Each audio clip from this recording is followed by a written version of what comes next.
There's some good wood. Kula Woodworks. A couple of these. I think this is silver oak. Let's get some nice grain. And then some of this might be koa. This guy right here. We're gonna make this for a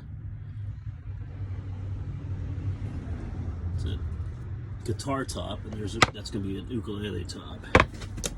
And we have some other pieces.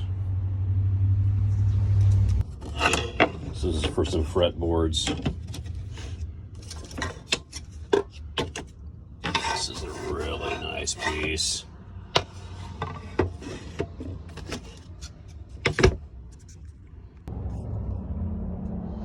Some more fretboard material. Another really cool piece here. You can see there's a little bit of water thing stains, but you know, sounds right off. Silver oak. Okay. There's another really cool piece here.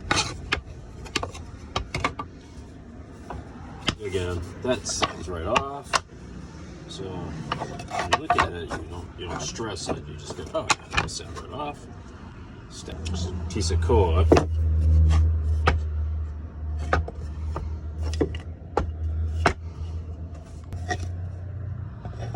Looks like another piece of koa. Yeah, get some ribbon